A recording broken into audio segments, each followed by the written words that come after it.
Presented by PM Recording Studio, Alamnagar, Madhepura.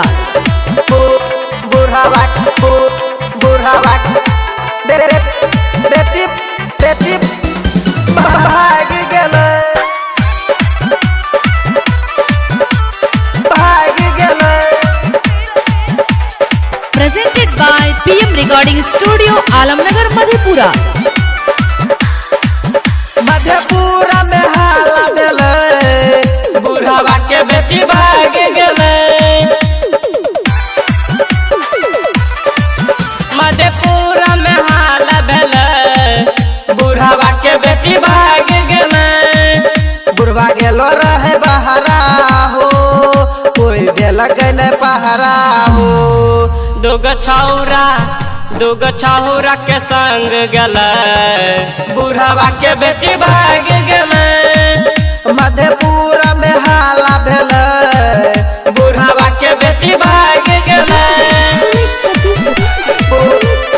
बुढ़ावा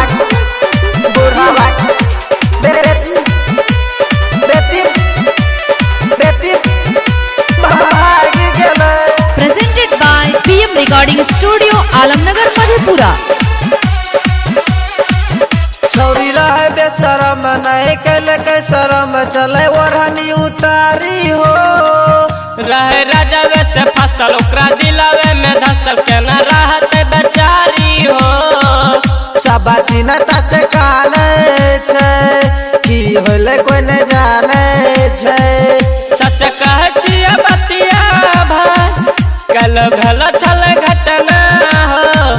दूगो छौरा के संग गेले बुढ़ावा के बेटी भाग गेले।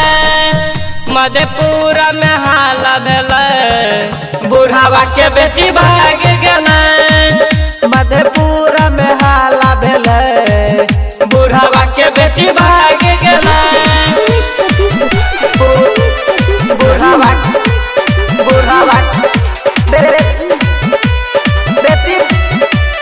बेटी भाग गेले। Presented by PM Recording Studio, Alamnagar, Madhepura. Writer Sonu के फसाई गेले बुढ़ावा के बेटी भाग गेले। मधेपुरा में हाला भेले बुढ़ावा के बेटी भाग गेले। बुढ़वा गेलो रहे बहरा हो, कोई देलक न पहरा हो। मधेपुरा में हाला भेले बुढ़ावा के बेटी भाग गेले। मधेपुरा में हाला भेले बुढ़ावा के बेटी भाग गेले। मधेपुरा में हाला भेले भैया बुढ़ावा के बेटी भाग गेले। मधेपुरा में हाला भेले बुढ़ावा के बेटी भाग गेले।